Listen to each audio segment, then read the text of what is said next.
Hello everyone, good morning. চলে এলাম ছোট্ট একটা মিনি ব্লগ নিয়ে। আমাদের এখানে আজকে আমার বাবা আসলো, তো দেখো কত বড় একটা বস্তা, কত বড় একটা ব্যাগ ভর্তি জিনিসপত্র নিয়ে এসেছে। বাস থেকে এত কিছু নামাতে মানে আমার বাবার ব্যাগটা নামাতেই ভুলে গেছে। তো বাড়িতে এসে তারপর মনে পড়েছে, দিয়ে এখান থেকে আবার ধর্মতলায় গেছে ব্যাগ আনতে। জানো তো, যতবার আমাদের এখানে আসে কখনোই খালি হাতে আসে না, ব্যাগ ভর্তি করে জিনিসপত্র নিয়ে আসে, না করলেও শোনে না।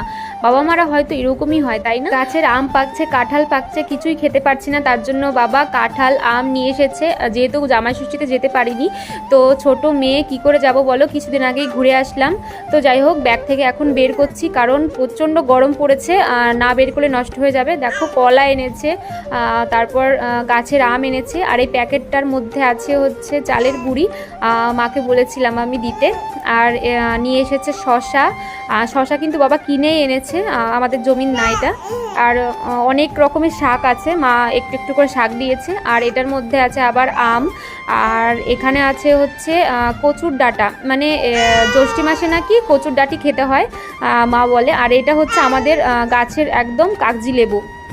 আর এটা হচ্ছে একদম আমার খাজানা, মানে যেটা বলতে পারো। মাকে বলেছি আমি আচার তৈরি করতে, তো এটার মধ্যে হচ্ছে আমের আচার আছে। এত গরমের মধ্যে কষ্ট করে দেখো আমার জন্য কত কিছু নিয়ে এসেছে। ব্যাগের মধ্যে থেকে দেখো কত কিছু বেরোলো, আর বস্তার মধ্যে কি আছে নেক্সট ভিডিওতে দেখাচ্ছি। তো দেখা হচ্ছে নেক্সট কোনো মিনি ব্লগে, ততক্ষণ সবাই ভালো।